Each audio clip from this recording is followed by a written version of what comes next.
حضرت مولا علی شیر خدا کرم اللہ تعالی وجہ الکریم کو نبی پاک صلی اللہ علیہ وسلم نے نا 2 سواروں کے ساتھ بھیجا، تلواریں دے کے، فرمایا تمہیں نا مقام خاخ پر ایک خاتون ملے گی جو ایک خط لے کے جا رہی ہے قریش مکہ کے نام مدینے سے، تو اس کے پاس سے تمہیں وہ خط ملے گا تو وہ خط لے کے آؤ۔ حضرت مولا علی شیر خدا کرم اللہ تعالی وجہ الکریم 2 صحابہ کے ساتھ وہاں پہنچ گئے، اس خاتون کو اسی مقام پہ پا لیا جہاں نبی پاک نے بتایا تھا۔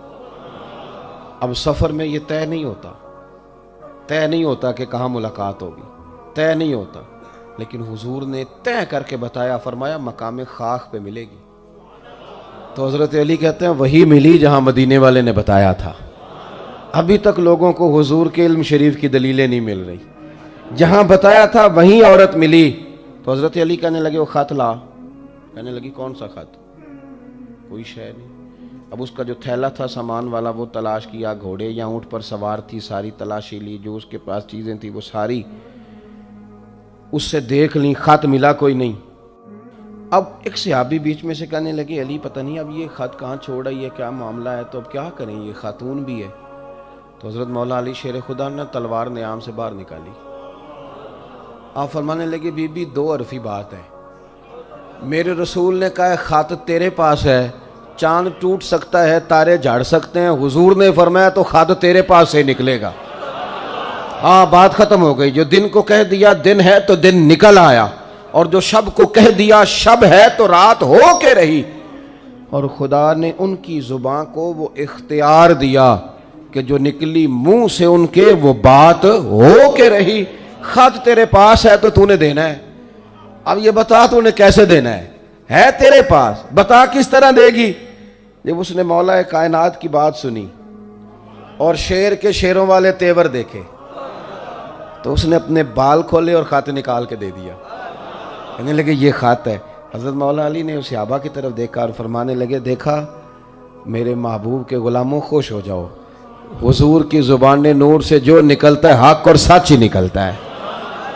اپنی طبیعت کے اندر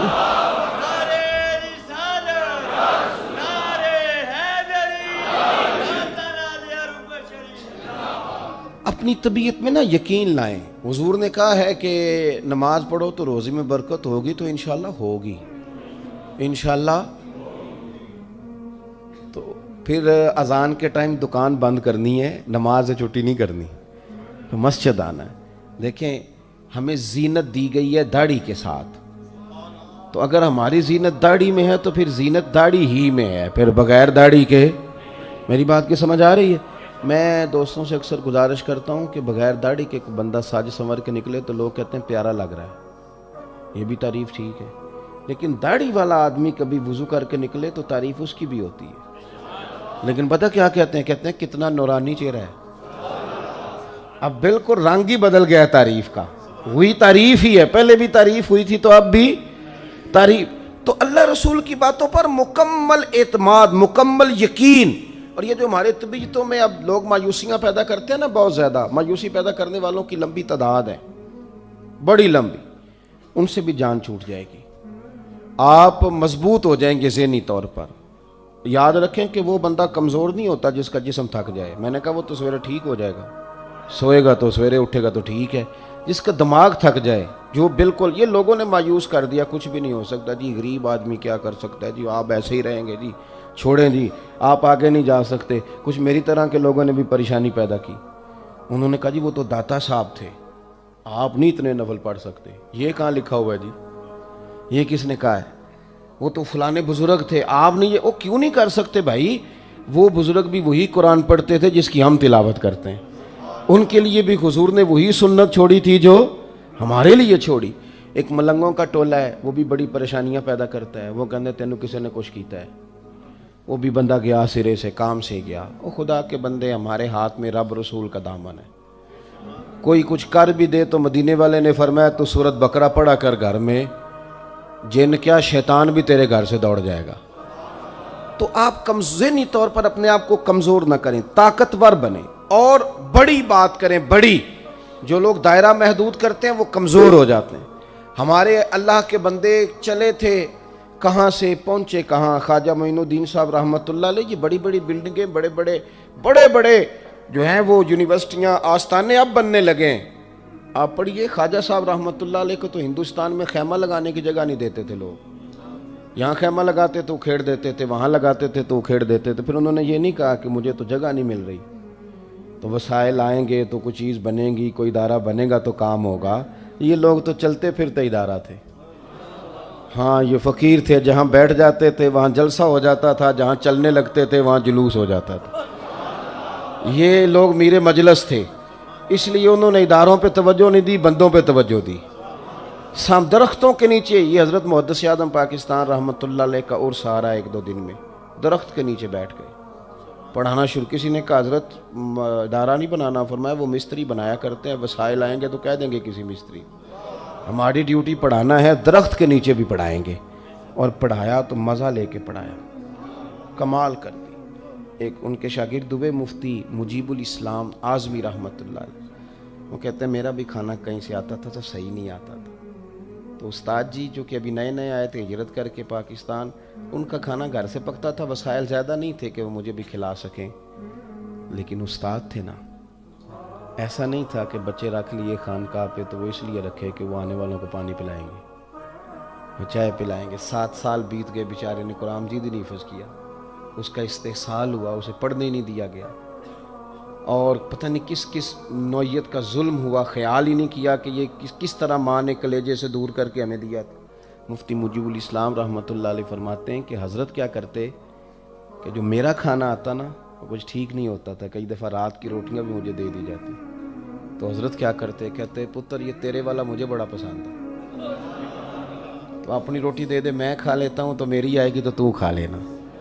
فرماتے میں حضرت جب میرا کھانا کھاتے تو میں رویا کرتا، میں روتا، اور جو اپنا کھانا آتا وہ مجھے دیتے.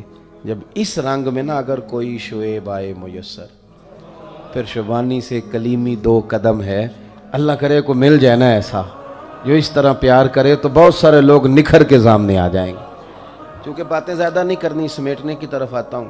یقین مضبوط کریں، ایمان مضبوط. اور کچے لوگ جو آپ کا ذہن الجھاتے ہیں ان سے بچیں، جو ذہنوں میں افتراق پیدا کرتے ہیں ان سنگتوں صحبتوں سے بچیں. پھر فرمایا وَقَانُوا يَتَّقُونَ، وہ لوگ متقی ہوتے ہیں. تقوی کا معنی ہے محتاط زندگی گزارنا، بولنے میں بھی احتیاط کرنا، کھانے میں بھی احتیاط کرنا. یہ جو بہت زیادہ ماحول بن گیا نا غیر سنجیدگی کا، ہر آدمی بے تکلف ہونے کی کوشش کرتا ہے، ہر شخص ہنستا ہے، پھبتیاں ہیں، مذاق ہیں، دوستوں کی محافل کے اندر ایک دوسرے کے ساتھ لوگوں کا رویہ. اس سے پتہ کیا ہوا ہے، ہم غیر محتاط ہو گئے. اور مذاق جہاں بھی زیادہ بڑھتا ہے وہاں پھر آہستہ آہستہ اختلاف بھی بڑھ جاتا ہے، نفرت جو ہے وہ آگے بڑھتی. آپ خوش طبی ضرور کریں، یہ حضور سید عالم علیہ السلام کا طریقہ ہے، لیکن سنجیدہ اور محتاط زندگی گزاریں. اور اگر آپ بات بھی کریں تو وہ بھی سلیقے والی کریں، کیونکہ آپ نے جو بات کہہ دی وہ آ گئی باہر، اس کا دوبارہ واپس جانا ممکن نہیں ہوتا. محتاط زندگی. کھانے میں بھی احتیاط کریں، جتنا پیسہ ہم جمع کر رہے ہیں اتنا کھا کے مار نہیں سکیں گے. اللہ تبارک و تعالیٰ کے اپنے ذمہ کرم رزق رکھا ہے، احتیاط کے ساتھ، تقوی کے ساتھ، نظر کی احتیاط، پیٹ کی احتیاط، بولنے کی احتیاط. آپ محتاط زندگی گزاریں. ہمیں شوق ہے بلا لاگ تبصرے کرنے کا، تو کچھ ایسی باتیں کر بیٹھتے ہیں جن میں بعد میں ہمیں پچھتاوا ہوتا ہے، یہ کیوں کہہ دیا، یہ کیوں کر دی. محتاط رہیں. عشق سرکار سے دل جس نے سنوارا ہوگا، اس کی قسمت کا بلندی پہ ستارہ ہوگا، اس کی قسمت کا بلندی پہ ستارہ